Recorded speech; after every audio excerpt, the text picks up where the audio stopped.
All right, we are online, everyone. We are online. People are listening to us babble, and I love it. Josh, that's horrifying. It really is. What? Super creepy.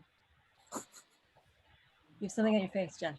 Okay, so everyone, I'm so sorry that we are late. Wait, don't tell me, ran over a little bit. Thankfully, it's the same four wonderful people. So if you are I'm really sweaty from running all the way over us, this is panel room. I know, right? I mean, you ran all the way to the sea. Someone, oh my God, what are you doing, Josh Haber? What? Oh, that was a while ago. You're still doing it. Am I? No, you're not now. Okay. Now you're not. I mean, I think that's just what your face looks like. Oh, Let me just quit Snapcam and then. Ooh. I don't know. I'm kind of liking it. Do you want to just be an emoji unicorn from the whole time? Good dude. All right, so we are here for a panel on My Little Pony: Friendship is Magic, and we have, and particularly bringing that wonderful series to a close in the most poignant and emotional way. So we have three of the primary architects of that here. We have Nicole Dubuc, Josh Haber, and Mike Vogel. Josh and Nicole were the co-story editors for season 9, and Mike is Mike. He just, he brings it off. Just along for the ride, y'all. Just along for the ride. He showed up and we didn't feel like turning him away. So let's get started. I'm like, by the way, people are going to be so sick of seeing me by the end of this because I've been in like 4 panels today. One because somebody dropped out and I had to like take over moderating that. One because I was in a game of like My Little Pony Family Feud, and then these two. So, oh my God, people, everyone's just gonna be so sick of me. All right, let's do this. Sorry, I'm me talking about me. Nobody wants that. So, Josh, you came into the show all the way back in season 4, so fairly early for this crew. Nicole, you only came in what, end of season 8, beginning of season 9? Oh, season 7. That's right. Very end. Well, that's right. Okay, yeah. It's season 8, right? The School of Friendship was your baby too, both of you. And Mike, what season did you actually join the show again? As a writer? As a writer, season 6. But as an executive, season 3. Oh, really? You weren't there from the beginning? No, I was, as I've told other people, my first title at Hasbro, when they had split up the girls and preschool programs and the boys program, is I was executive director of Boys Action, which when you are a gay guy is a really awkward business card to hand to people. And it wasn't until a few years in when things shifted around and I jumped over onto My Little Pony. And that was right when season 3 was going on. Like the scripts had been written, but the animatics hadn't come in yet. And so I basically binge watched 2 seasons of Pony in like 4 days and instantly became like a brony. I knew the show was popular and I knew it was good and I'd seen the pictures and I knew it was doing well on the hub, but I hadn't like just gone all in on it. And then when I went all in, I like literally became obsessed overnight. I think you'll find that's how a lot of bronies did it, to be perfectly honest.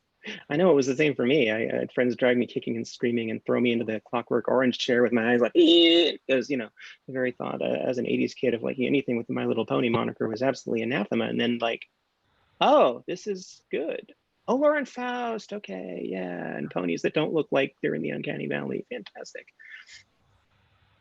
Sorry, all you previous gen fans. I'm just not a previous gen fan. So, Josh, you actually were story editor for season 6. I was going to say 5, and I knew it wasn't 5, but 6, yes. How was that? I mean, you had just, you had only gotten there a couple seasons before. Now you're running the place. It was horrifying. It was absolutely horrifying. I was totally unprepared, and I just got thrown into the fire. But I mean, not abandoned or anything. But I was personally not ready for the responsibility and work, and thank God that like Vogel and Megan were still around to like help me through it. But I had full-on panic attacks. Like my wife almost called we almost went to the hospital because I was like, am I having a heart attack? And they're like, no, you're just having a panic attack. Ooh, don't do that. No, it was, I mean, like, because, yeah, you were absolutely right. I had literally started writing, not just on Pony, but in animation, maybe 2 years before. And so I only had a certain number of scripts under my belt, and then they were just like, here's a show.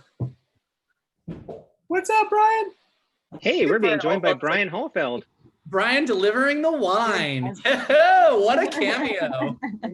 Oh, amazing. Ava Whiskey, thank you so much. So then we bring in Christine. We bring in Sanko and Lewis as the lady writers, as the showrunners for season 7, and then the next thing you know, bam! Here comes Nicole Dubuc. How did you get roped into My Little Pony, and were you jazzed about that? I was pretty excited. Yeah. So I was, I'd come to work on Rescue Bot season 4. I came to executive produce that. And around that time, my show was winding down. And so Megan and Eliza, another one of our executives, asked me to come on to Pony. So like you, Vogel, I watched everything. At Comic-Con that year, Eliza had given me all the scripts for season 7. So I was waiting in line, just reading Pony scripts and making sure nobody was looking over my shoulder. So yeah, it took a while to get caught up, but thank God. I mean, Jim and Josh were amazing in getting me up to speed on everything. And I was also show running Rescue Bots Academy at the same time, because we were getting that started up at the same time as Pony for season. Holy multitasking, Batman. Yeah. I remember when Nicole came in and I was just like, oh, this is what someone who runs a show is like. Oh God, I'm so sorry.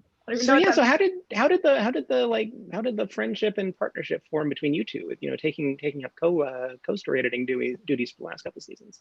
Oh, it was great. I felt like a team immediately with Josh. No, it was awesome. And whenever we needed to help with either of the stories, we put our heads together, we'd work through stuff. I mean, it was great. And then Vogel, we would just call. Hey, we need you to do this script. I don't know, I'm kind of busy. Okay, but how about this script too? It was fun. I will say, what I feel very fortunate for is being friends with both of you guys. Cheers. Long prior to Hasbro, Nicole and I met when Greg Weisman brought in his A team of writers when I was a young executive at Sony to do Spectacular Spider-Man, and I met Nicole. Josh and I met bowling in the early 2000s. Yeah, 2000. I think it was probably 2000. So just having been friends with them for as long as I was, not only did they allow me to write on season 9, which I was super honored about, but they were also kind enough to include me in a lot of the bigger sort of what's the big picture, where are we going, and being that I got to write a lot of the villain stuff helped to sort of build those building blocks. So thank you guys very much, because it was super fun. Now, speaking of building blocks, you guys kind of inherited the toy box, and that's really what this panel is about. Is you guys inheriting Lauren's and Megan's and Mitch's toys, and obviously doing your best to honor all the wonderful stuff that they had set up, while still bringing something new and interesting and original to it. How did you approach that balance between sort of reverence for the past and novelty for the future? I kind of realized, not so long ago actually, that most of writing for television is that. Your job as a writer in TV in general, not just in animation but live action too, is to be able to write for a show. And most of the time it's not your show. You are writing someone else's style, someone else's tone, someone else's storyline, and that is a talent, to be able to create new stuff in a sandbox that's already established, maintain the spirit of a show so that both the creators and the executives and the fans all feel fulfilled. That's the gig. And I don't know, with Pony, it was I struggled when I had to run it all because I just wasn't quite ready for it. But as a writer, it's kind of a relief to have a world that you kind of just jump in and characters who are already sort of established and have voices, it's fun. So it's a lot trickier when you have to build everything from scratch. How about you, Nicole? What's your take on that? Because The you've done a lot of launching of shows, but now also, you know, taking over kind of a cultural behemoth with very quibble pantsy fans. Love you guys, but you kind of quibble pantsy, you know it. So how did you approach that? Well, it was absolutely terrifying because there was so much that was already established. There was so much love, and there are a lot of asks that we get from a toy company that we need to fulfill and somehow make sense in the show. So an ask will be made for like what the big product is going to be that season, and it's up to you to justify it and make it feel like it's important to characters. So that's an additional little wrinkle whenever you're working in a toy property or a really established situation, because they're also going to want a game change each season, whatever that means in their mind. And when you're at season 8, there's been a lot of stuff that's already been done. So I think that was kind of the biggest challenge that we were facing, is to keep making stuff that feels true to what the show is, but new enough to make it feel like, why are we doing this season?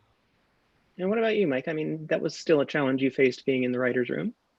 Yeah, it's interesting for me because I lived on both sides of it. I spent several seasons of My Little Pony talking to Hasbro, knowing what Lauren had written in the Bible, what her intentions for the show were, and then having to sit and tell the writers, hey, this is the direction we need you to go, and then jump over to the other side and be one of the writers on the episodes with Josh and Nicole saying, here's the direction we need to go. But I think in general, I'll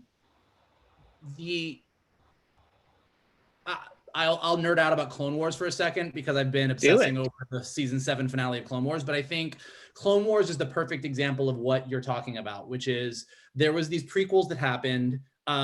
There's some nice things about them. There's a lot of really bad things about them. And what that team did is they took those toys out of that toy box and they made new things happen. And I think the reason that Pony lasted 9 seasons and what we always tried to do with each season, and I think what Nicole did beautifully and what Josh did beautifully and what I was lucky enough to be a part of, was if you keep presenting new challenges, then you get to watch these characters bounce off each other's in different ways.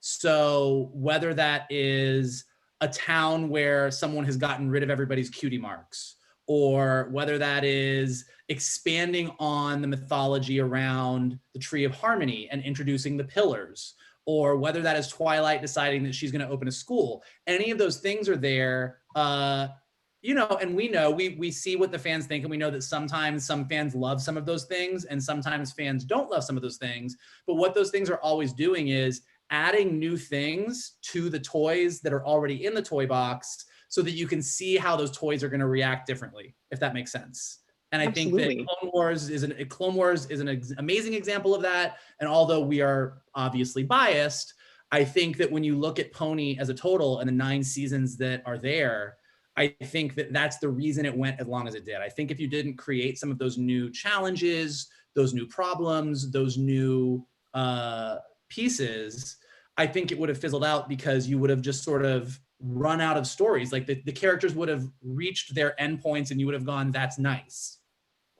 So how did you approach making your new, how did each of you approach making your new contributions to the canon, and balancing them with the old stuff? What was the part of you that you really brought to it? Ooh. I mean, talking about the young 6 for a second, that was something that was kind of presented to us, that they wanted 6 new pony characters that could maybe be taking over for our main 6 and carrying that forward. And when we started talking, we felt very strongly that they shouldn't be pony characters because it feels like that would even be more of just the same. And we wanted to make sure that each of our characters were in harmony with the main 6, but not duplicates of their characters. So it's almost like elements. We actually have this great document that tracks the pillars, the main 6 and the young 6, and which element they have and how that aligns and what that means. And they all have different strengths and weaknesses on them, but they're all of the same family, if that makes sense.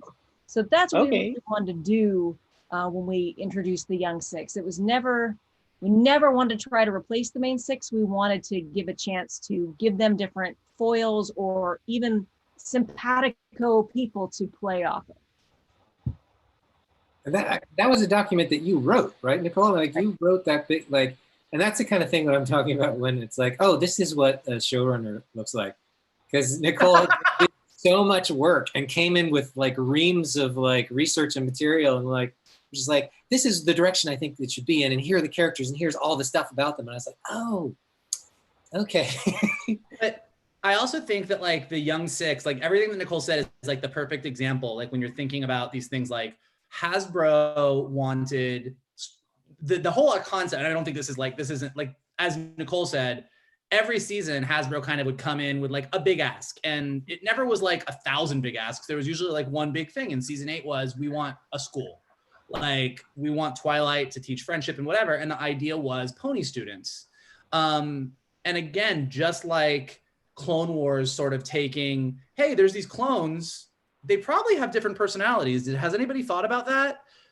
The idea of going, well, Twilight's going to open a school of friendship, and Hasbro is just assuming that everyone there is going to be a pony. And we could have done that, and there could have been a lot of really cool characters, and it would have made sense, and nobody would have really batted an eye at it.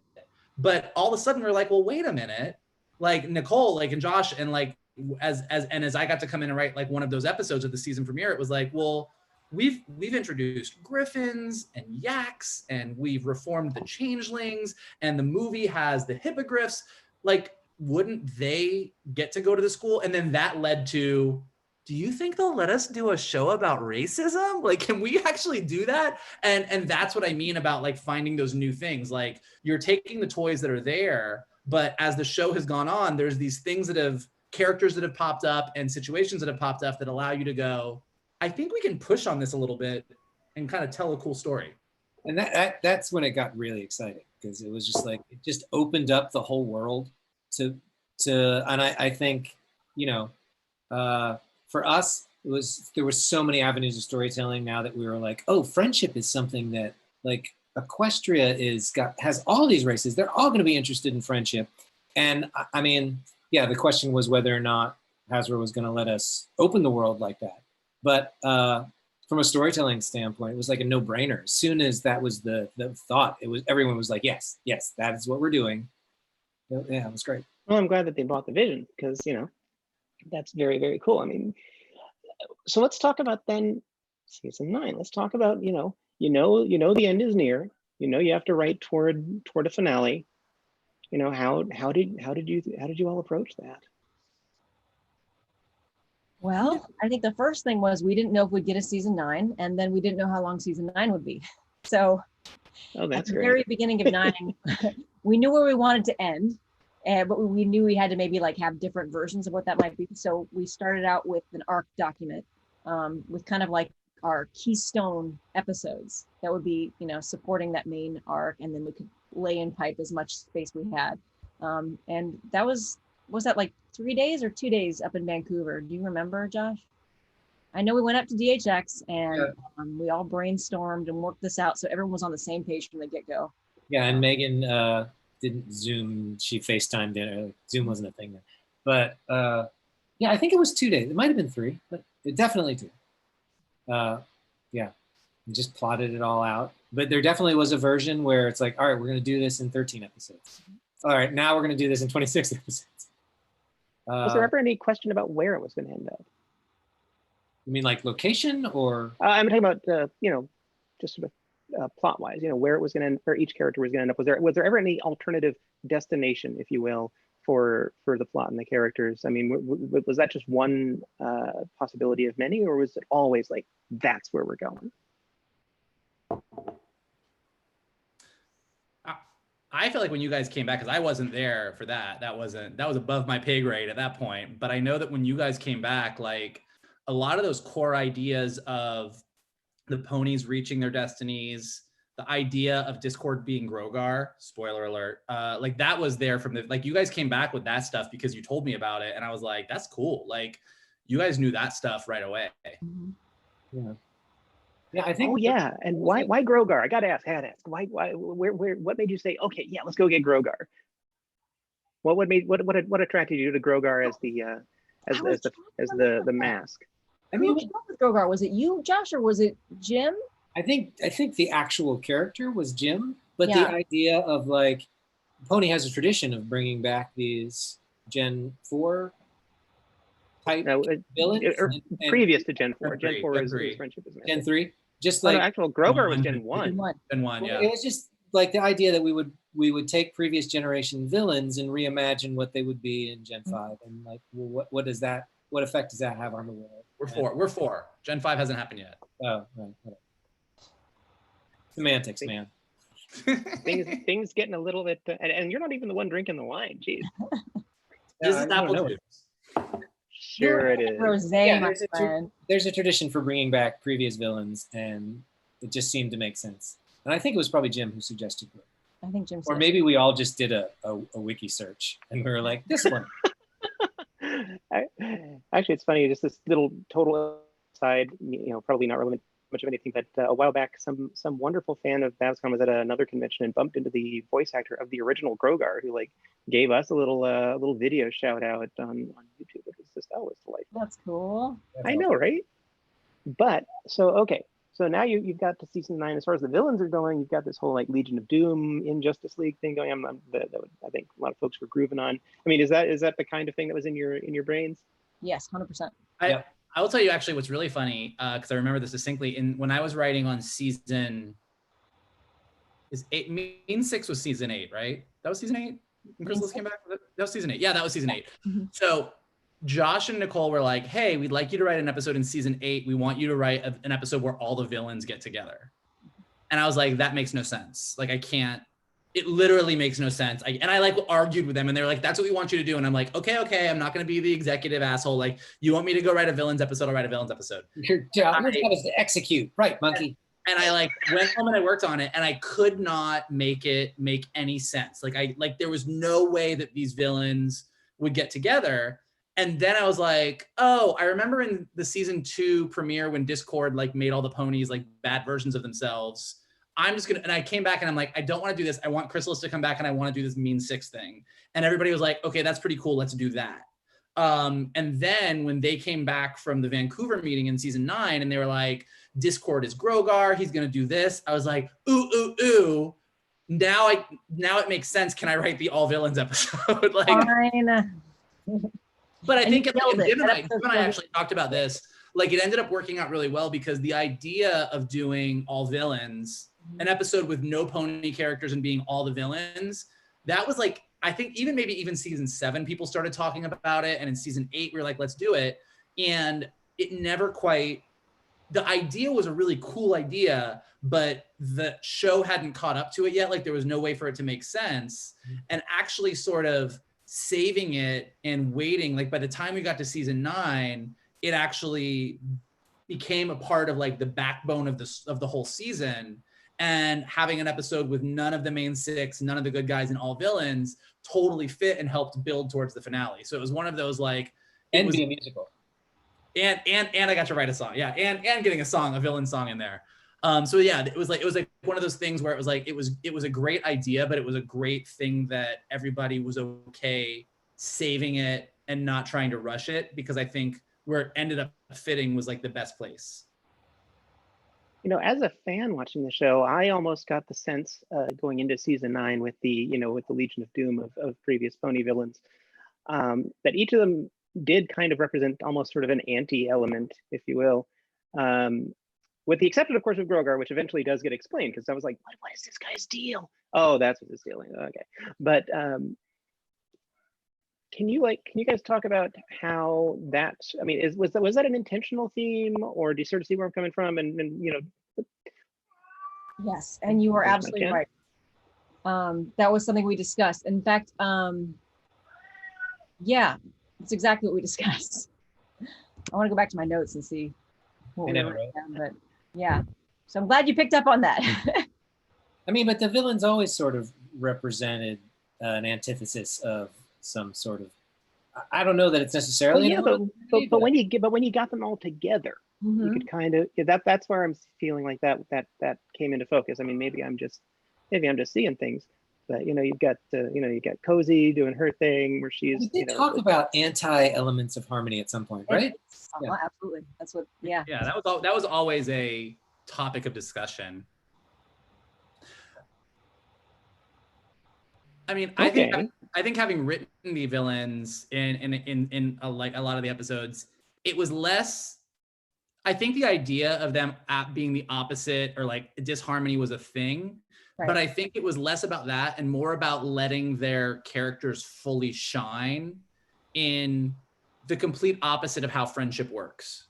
I guess if that makes sense, that like each of them was so focused on something that was so selfish that it naturally feels like the opposite of the main six. It's almost kind of heartbreaking in your episode too, Vogel, because they like are about to become friends.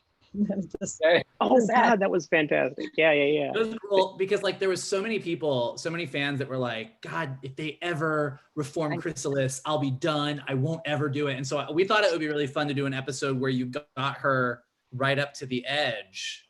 And then I guess we did a good job because like after we did it, so many people, like I was reading on like the message boards and stuff, people were like, all right, well, I'd be okay if they reformed her. And then we actually got in trouble that we didn't. So you can never win. You can never win.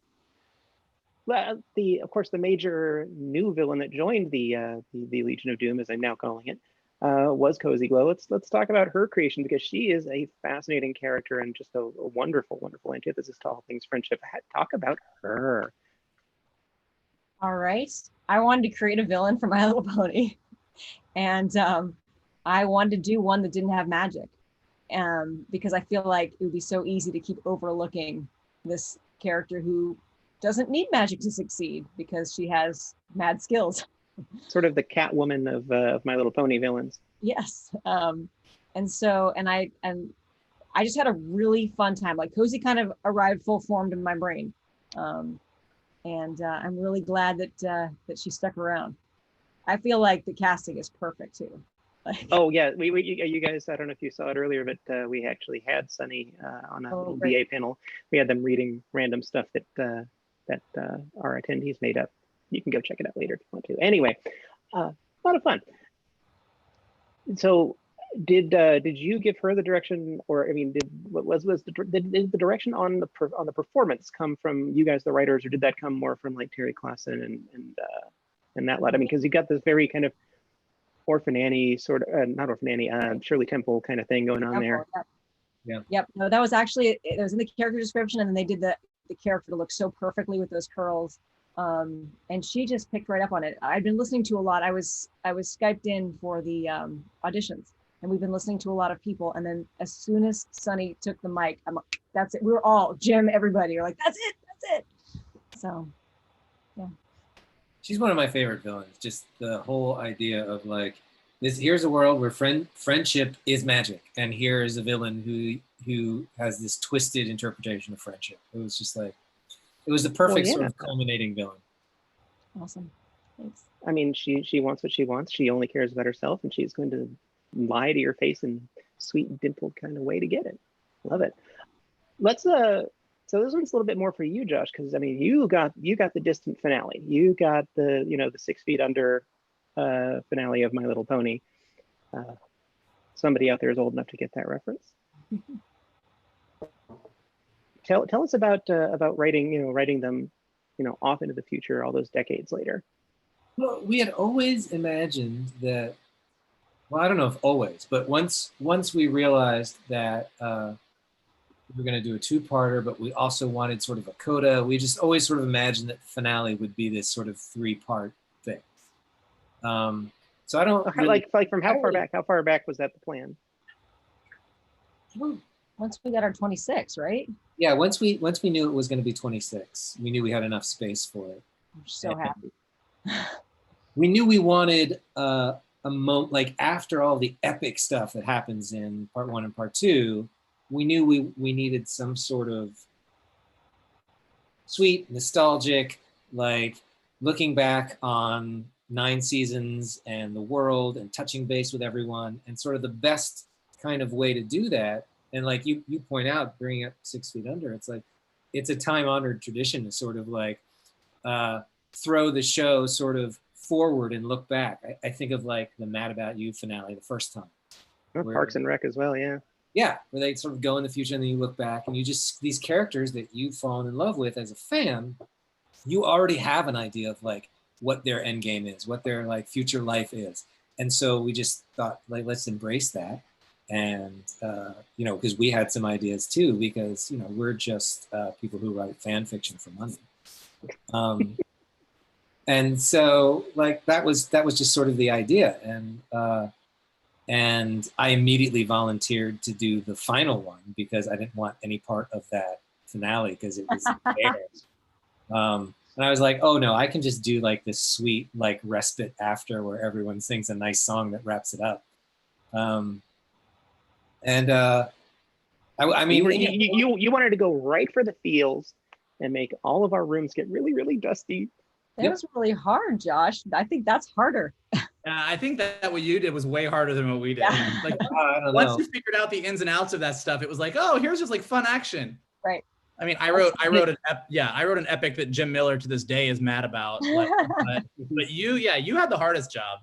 I mean, there's a lot of responsibility in terms of like satisfying the fans, like to land on a note that everyone is satisfied with. But like, I know my wheelhouse, and like hitting the emotional beats that's fine. Like figuring out the ins and outs of like the plot of that two-parter, I was like, oh, that sounds hard. That's like math. Well, let's talk about the two-parter too. I mean, as long as I've got Mike and Nicole here too. Yeah, I mean, I am way more impressed with pulling that epic craziness off. Because, I mean, we talked about all of it, but it's talked just a lot about it. getting it all down it's tough. Yeah, I don't know. It was, I mean, it was hard because like there was all these pieces that like there like the good and the bad about it that I think you guys did a really good job of, even like when you came back from that Vancouver meeting, is there were pieces that you knew you had to put in there and that you had to like you knew that the bad guys had to have the upper hand. You knew that they were gonna get it over you knew that you were going to reveal that Grogar was Discord. You knew that, like, and that was like Nicole's episode was sort of like, here's these things, and it's like, reveal this, set up this, get this, and there was like all of these awesome things, and there was like all these things to fit in there. And then I think the hardest part to me, I don't know, is like figuring out what the emotional stuff, like there's just all this epic stuff, like, oh my God, Grogar's Discord, the ponies are captured, the Wendigos, oh, it's a battle, like whatever. And that's the stuff that Jim and everybody at DHX gets stressed about. But like the hardest part is like, what's the emotional story? Like what makes this two-parter feel like it's still a personal friendship story, which every episode of My Little Pony is. And I think that was the hardest thing to crack. Right. Whose idea to bring it back to, because like thinking about it made me think, wait, this is the, I hope I'm not confusing my stories. This is the one where Twilight goes missing and they have to go find her, right? That is correct. So I know, okay, great. So I know we were talking about, because we just watched it, what the Star Wars movie with Luke Skywalker's missing and they're looking, Force Awakens. Force Awakens. So I know like that came up at some point and we knew like, oh, well, like this is the finale. The emotional core, we have to bring it back to Twilight. Like this is Twilight who's always like, no, we're going to take over everything. We can conquer anything. And like, this is the time to have Twilight lose faith. Like, and I think because we had built up that idea, like we had played the Twilight having like anxiety and panic attacks so many times, and because we knew that the series was ending, we wanted to get Twilight to the point where she was finally feeling like she actually did have things under control, like she wasn't freaking out anymore, like she was like, I think I actually have got this. And then to find out that Discord had been orchestrating all of this stuff in the background, and to find out that like, you know, it kind of pulled the rug out from under her to make her go, all the confidence that I thought that I was feeling was not real, it was orchestrated. And kind of just for one more time, bring back that like flood of insecurity and anxiety in such a major way. And that's when it was, and that's where you can actually have the fun of just piling everything on. Like it's Chrysalis, it's Cozy Glow, it's Tyrek, it's the Wendigos. Like make it so impossible that you're just like ultimately, as horribly thought out as Discord's plan was, and as horribly as it went wrong, it did end up sort of serving its purpose, which is if you can handle this, nothing is ever going to happen that you and your friends can't handle. It was super well intentioned too. Yeah. Well, actually, that actually gives us a nice segue to start getting some fan Q&A going on. There was a question in the YouTube chat from Evangelion 007. Somebody likes both Ava and James Bond, so cool. And it was, why wasn't Discord scolded for his actions in the finale? He's basically the cause of the problems, and not once is it addressed in the whole two-parter. Ooh, tough one. I mean, he's heaping on guilt on himself, right? He's come pretty low at the top of part 2 too. I mean, I feel like. Yeah, like that was a discussion. Because Nicole, I know in your episode, they're all like, this is a horrible, like, what were you thinking? This is horrible, but there's not enough time to get into it. And I think that what we tried to do, and we all discussed this, and then when I wrote the episode was, like, he's feeling pretty low there at the beginning of episode 2. Like and so what he does in sort of, we like the idea that even with no chaos magic, Discord can still sow some chaos. It's something that we did a little bit, Josh and I did a little bit in the season 6 finale. And the idea that like, he just like, fuck it, he hit Tyrek like right where it hurts, like talking about his daddy issues, whatever, and sowed that chaos. And so in a way, that was his moment of like, okay, we can forgive this. The bigger issue, and we can all attest to this, is it would be great to have been able to like have like everyone's mad at Discord and he has to apologize and everybody says we forgive you, but we already were cutting like, oh God, how many pages came out of that? I mean, and then Jim cut it again. Like I would write it and I'd be like, I think this is good enough, and Nicole would write her page and we'd send it in, and Jim and everybody up at DHX would be like, this is still way too long, and we'd cut out saying like pages of those 2 parts got cut out. Yeah. So I get it. Like I always have those things too when I'm watching a movie or I'm watching a TV show and I'm like, I feel like they should have spent some more time on this moment. And 9 times out of 10, the answer is they would agree with you, but there's just not time because this episode has to be 22 minutes. Well, that brings up some follow-ups that several people brought up on both the Discord and the YouTube about punishment, which is why go back to the well of petrification this time around. I don't know if it's a well. I knew this was going to come up. I knew this was going to come up. Hey man, I didn't write the question. As bringing things full circle. It's like you established things a long time ago. You want to revisit them. It's I don't know. We're all completionists. It just feels like this is where things have to go. You know, if the 3 of us were writing G5, I can guarantee you that just as Discord was an ancient villain who had been petrified, who came back and his journey continued, it would be our intention to depetrify these villains as well at some point in some way. Like there's such a nice, Discord was, when he was introduced in season 2, was the biggest bad that there was. And he had such a journey after that. And so it wasn't that we were like, haha, these guys are in stone, they're horrible forever. My Little Pony, whether rightly or wrongly, has gotten dinged in the past for just reforming everybody. Right. So we knew that we didn't want to just reform everyone and have a kumbaya circle. Yeah. And this seemed like the way in Pony that you say, it's not that people are irredeemable, it's that their journey is not yet complete. It's a good stasis for them too, for that to revisit. Yeah. They're right there with as compared to say chucking someone into Tartarus. As opposed to that. That's stasis too, I guess, for a while until you break out. Well, that actually brings up a question because some other folks wanted to know more about, seeing as we've talked specifically about Cozy Glow, folks are wanting to know, A, kind of what her backstory is, or if there is any that we weren't given, and B, why did you, They want to know why you didn't redeem her specifically. She was never going to be redeemed. That's just not who she is, I can tell you. So that was never our intent. And I think she absolutely earned being there. She made a bestie. So really it was an upside for her.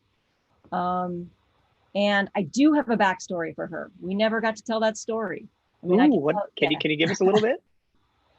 So I personally, John, I'd be interested, Vogel, I'll take you guys' takes on this too, because I don't know if we ever talked about this. But I don't actually believe that Cozy is a child. I think Cozy is an adult pony that just stayed super cute and made that work for her. Oh man. So and that's exactly what someone was asking too. There was actually that follow-up question. Is yeah, she I think actually she's an adult pony that looks like a child? Super manipulative and will use anything she can to do that. And so, yeah, that's, I mean, and anyway, I'm not going to go into more detail, but she's like the Gary Coleman of the pony universe. Like kinda, yeah. That's what it sounds like. I didn't know that. Listen, Cozy Glow is completely a these two creation that I just got super stoked to write on. So I did not, but that's interesting.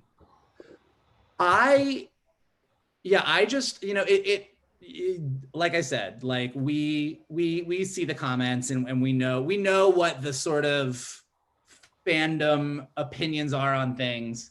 And I, like I said, I think that I didn't think that putting them in stone at the end was like a punishment for forever, because I saw and was a part of what we did with Discord. So I think that to me, it was just like let's say that these guys aren't ready yet.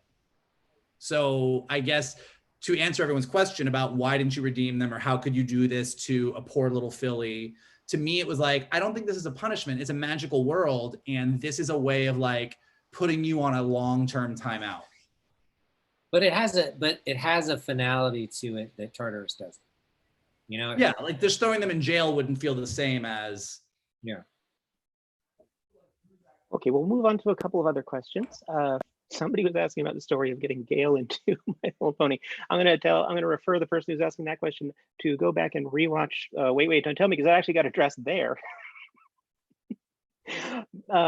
But here's another good question for each of the three of you. What is the thing you most regret not being able to have gotten done in Pony, put into the My Little Pony world before the finale happened, before it ended?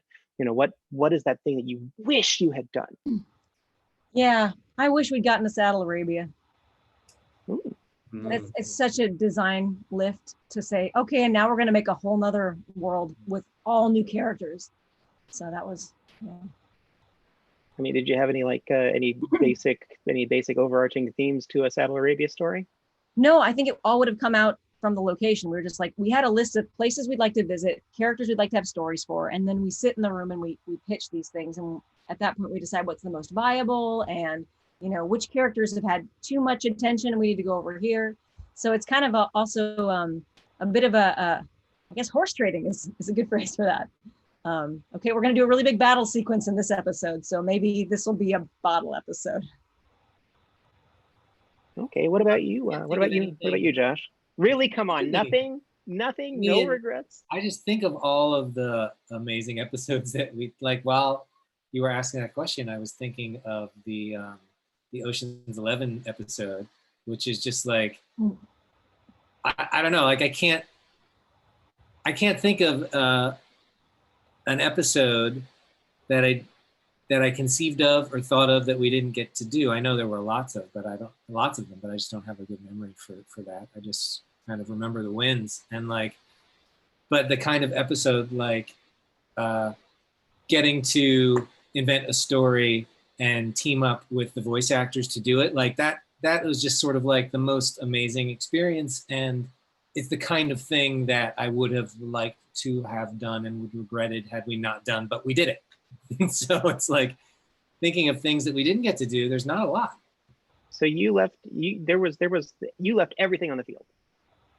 I kind of feel like we did, yeah. Okay. What you got, Vogel? Yeah, I have so many answers to that. There's so many answers. Do it, man. I think that I actually do sort of agree with Josh. Like I can give you I think this would have been cool, or I wish we could have pushed this a little bit more. But I think that with season 9, I think we left a lot on the field. Like, I think that we really did, in some capacity, most of the things that we would have liked to do. I would have personally loved to have tied in some of the bigger, like, I think that particularly like these guys, because I didn't really write these episodes, but these guys and Brian's episode, Brian Holfeld's episode, I think that with the hippogriffs, I think we brought in the movie elements a little bit. I would have loved to have explored those even more, like furthered the Storm King story, furthered Tempest's story, because I obviously am very partial to some of those things. Nicole and I had an awesome idea in a Ponyville Mysteries follow-up on how to sort of take the witches from the G1 movie and sort of reinvent them for G4, which I think would have been awesome. But all of those are nice to haves. At the end of the day, I would say that, like, when I watch those last 3 episodes of Pony, like, I feel really content. Like, I feel like we did what we set out to do. But not one little story idea that you just got, oh God, I wish I'd gotten to that one. There's always those, but it's like, in the big picture, you look at what you were able to do, and the little ideas seem like, you're like, I'm just thankful that we got to do what we did. Yeah, I mean, really, like, honestly, like, all the, like, to Josh's point, like the Ocean's 11s and the Indiana Jones references, but also telling stories about racism and, you know, new marriages, like the Quibble Pants episode. What? PTSD, like the rock hoof thing about trying to get back in society. I mean, absolutely. Yeah, like being able to really push the envelope in, like, what a story about pastel colored ponies can be.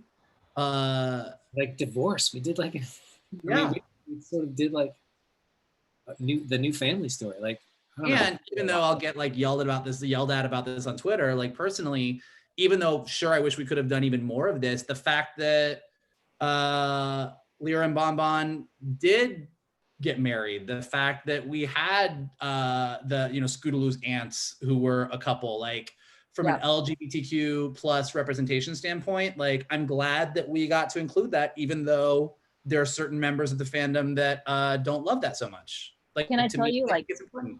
This was really heartbreaking. I was actually at BABSCon, one of my first panels, I think, there, and somebody asked, why isn't there more LGBTQ representation in Pony? And I am writing this episode, but I am writing the Scootaloo episode while I'm at the con, and I want to be able to tell them, and I can't. And afterward, I came up and I said, I promise you it will happen. So I hope that has got to be frustrating. People responding to what you did like a year and a half ago or 2 years ago, and not what you're doing now, because, you know. It's really hard because I don't have a good memory. With one question came up, and this is probably a pretty simple yes or no question, but with season 10 continuing in the comics, are any of you or anyone else from the TV show writers' room going to, or potentially thinking of, maybe dropping a story into the comics? That was always the thing that we had sort of talked about. It just kind of never. I mean, right now I actually did have a panel earlier today with Jeremy Whitley and Andy Price, and they talked a lot about that, but about what they're doing, and I'm just curious if any of y'all are thinking like, oh gosh, what if I had that season 10 story? Or are you guys like? Yes, I'm sure all of us would say yes. Yeah, not no. Okay, so right now the answer is no, but you would be totally into it. Right now the answer is yeah. At the moment, I don't think any of us are, but I think all 3 of us would totally like be down. Sure. Somebody out there is saying, I still wanted to see Zikora's country. You're going to get to see that in the comics. That is, I would have liked to done more with that in the series. I feel like Zikora got shortchanged. It kind of just we're kind of steered away from that. Okay, and we got the usual. We got one of the usual questions, but why not? Why not? So each of you in turn. Let's start with Mike. Which character on the show was your favorite to write for? It's one of the classics. So let's do that one. I think everyone's answer is always like, I will always say that Discord is just super fun to write for in general. But I think that my personal favorite that I really just enjoyed helping to build out was Starlight Glimmer.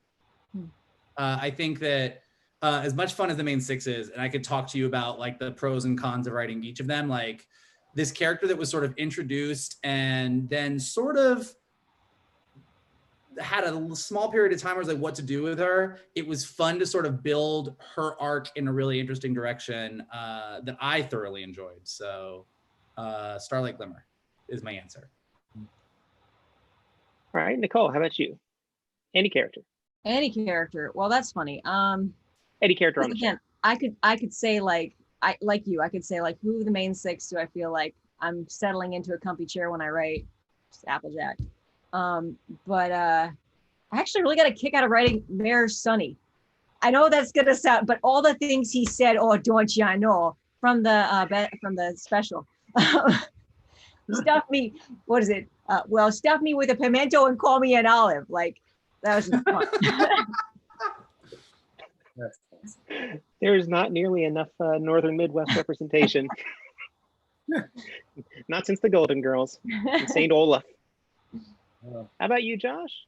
Yeah, I mean, it's the same thing. The main six, it's just like Rarity is sort of my home base. It's easy, just easy to write her. Which is really fascinating when you think about it. Yeah, I wouldn't have pegged you for Rarity.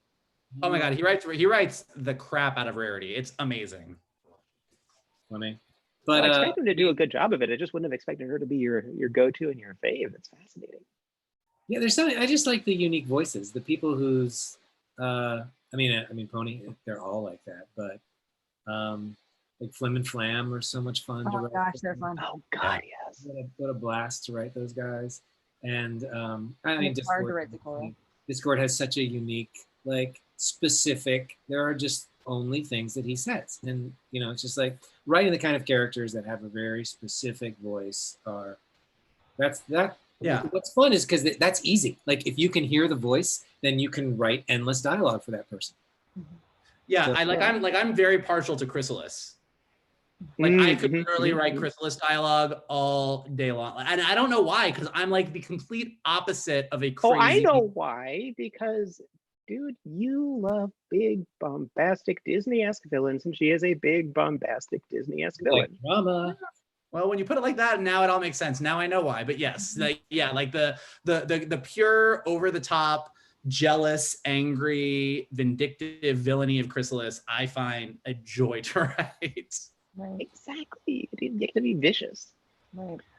Everybody, I am unfortunately up against time. It's 6 o'clock.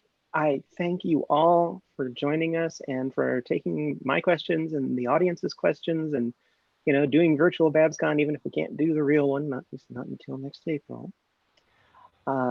So Josh, Nicole, Mike, and everyone out there in internet land watching us, thank you all so much. Please go to the vendor hall, spend your bits in the vendor hall if there's still a vendor hall at this time, because they need your money, and we'll do our best to keep bringing you more pony content to keep us going through the Corona apocalypse. All right, everyone. Woo! Thank you. Thank you, guys. Thank you.